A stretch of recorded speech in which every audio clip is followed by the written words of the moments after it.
Jefa. Guacha eso. Algo está brillando bien recio en el lago, soltó la morrita, y al sacarlo, la vida les dio un giro de 180 grados. Ni te acerques, mija.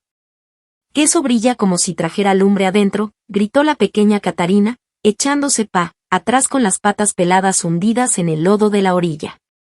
A Joaquina le recorrió un escalofrío bien gacho por la espalda, y no era por el viento helado de la laguna de Cuitzeo, sino por la corazonada de que esa cosa, media enterrada en el fango y aventando destellos con el sol de la tarde, traía una bronca muy pesada o una bendición demasiado grande para sus hombros ya cansados de tanta friega.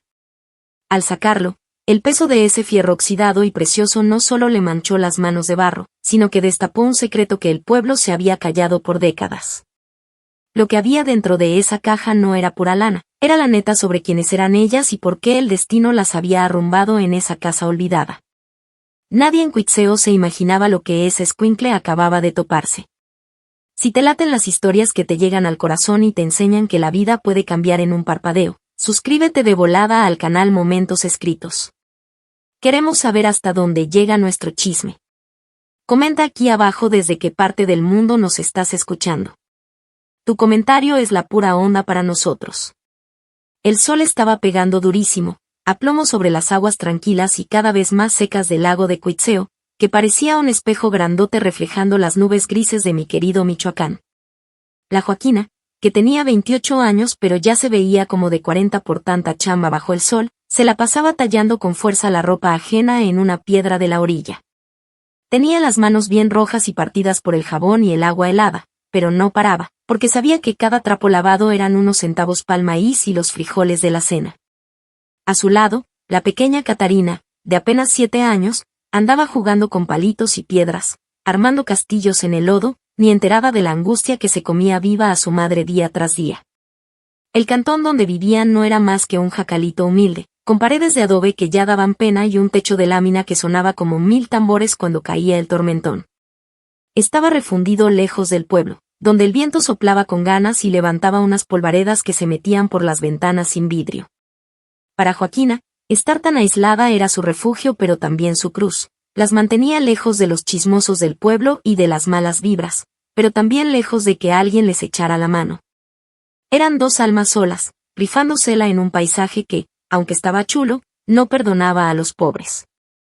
Catarina era una chamaca de ojos grandes y oscuros, llenos de una curiosidad que a veces paniqueaba a su madre, porque la niña veía cosas bonitas donde nomás había miseria.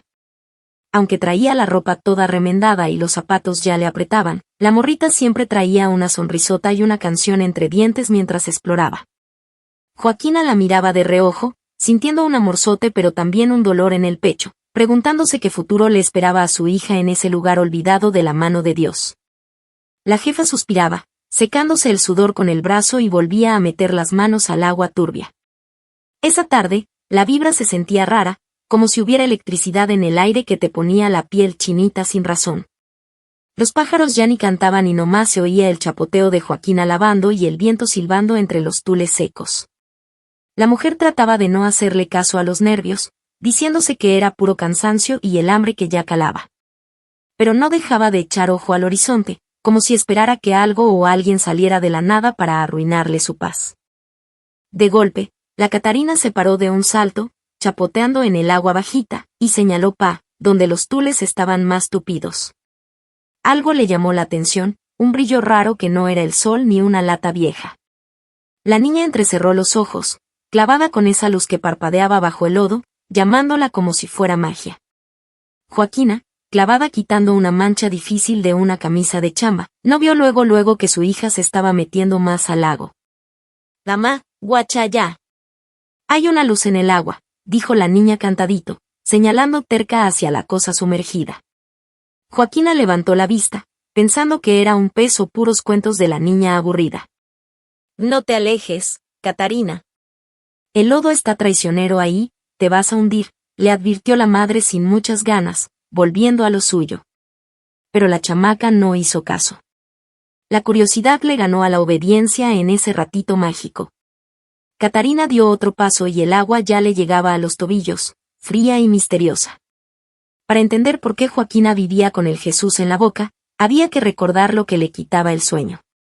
5 años atrás, su vida pintaba diferente, o al menos eso creía con su esposo Mateo, un hombre chambeador pero soñador. El Mateo se había pelado pa'l norte, al gabacho, prometiendo mandar dólares hacer una casa de ladrillo y sacarlas de pobres. No más un año, Joaquina, te lo juro por esta. Voy a regresar con billetes y ya no vas a tener que lavar ajeno, le dijo llorando en la terminal de autobuses. Pero las cartas dejaron de llegar a los 6 meses y el dinero, que al principio llegaba a veces, se esfumó sin decir agua va. Joaquina se quedó como mensa esperando en el correo, aguantando las miradas de lástima y las burlas de los vecinos. Se volvió la viuda del norte, aunque nadie sabía si el Mateo colgó los tenis o si ya tenía otra familia allá en el otro lado. Esa duda la traía muerta, era un dolor que no se le quitaba. Sin el Mateo, Joaquina tuvo que ponerse las pilas y trabajar el doble que a la Catarina no le faltara el taco, aunque ella se durmiera con la tripa vacía. Se fueron a ese jacal en la orilla porque la renta en el pueblo estaba por las nubes y porque ahí, entre los tules, nadie le preguntaba por su viejo. La soledad era su única amiga. Joaquina aprendió a ser padre y madre, a parchar el techo, a correr a los coyotes y a regatear el jabón. A veces, viendo a su hija dormir, pensaba si hizo bien en quedarse en Cuitzeo esperando a un fantasma. Pensaba en fugarse a Morelia a buscar jale, pero le daba cuscús, miedo. Aquí al menos conocía el terreno. La ciudad era un monstruo. Así que se quedó ahí, aferrada a la esperanza, aunque sabía que los milagros están cañones. El recuerdo del Mateo ya se le borraba. Pero el dolor del abandono seguía ahí, recordándole que nomás contaba con sus propias manos. Por eso, cuando la Catarina gritó lo de la luz, Joaquina sintió miedo de que le lloviera sobre mojado. Nada bueno sale del lago cuando se seca, decían los viejitos. Y Joaquina creía en esas cosas. Pero esa tarde, todo iba a cambiar cañón. Mientras la niña iba hacia el brillo, Joaquina se sacudió los recuerdos y se paró en fa. Catarina, te dije que te vengas pa' acá, gritó más fuerte, sintiendo ñañaras en el pecho, pero la niña ya estaba agachada tocando una esquina de fierro que salía del lodo. La sequía había estado perra ese año, el lago se hizo para atrás y dejó ver cosas que llevaban años bajo el agua. Olía a podrido, señal de que la cosa estaba fea para las cosechas. Para Joaquina, eso significaba caminar más lejos con el canasto pesado.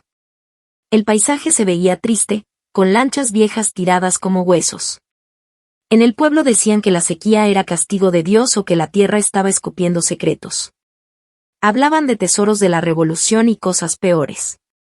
Joaquina no pelaba esos chismes, pero el ambiente se sentía pesado. No corría ni una gota de aire. Catarina, que no sabía de miedos, metió las manitas al lodo. Sintió algo duro y frío. «Mamá. ¿Qué es una caja? Es una caja dorada», gritó la niña jalando con todas sus fuerzas, pero la cosa estaba bien pegada al barro. Su voz espantó a unas garzas que salieron volando. Joaquina, al oír caja, sintió curiosidad y miedo. Dejó la ropa y corrió chapoteando. «Déjalo ahí, Catarina». «Ha de ser basura con filo o algo peor», jadeó Joaquina al llegar, agarrándola quitarla. Pero entonces vio lo que la niña decía, una esquina de metal que brillaba bien bonito a pesar de la mugre. No era chatarra. Era dorado y tenía dibujos grabados. Joaquina se quedó de a 6, sin aire, viendo esa cosa que no cuadraba en tanta pobreza. Volteó a todos lados ver que no hubiera mirones, sintiendo que estaban haciendo algo chueco. «Échame la mano, amá». «Vamos a sacarlo», le rogó la Catarina, con los ojos brillando igualito que el metal.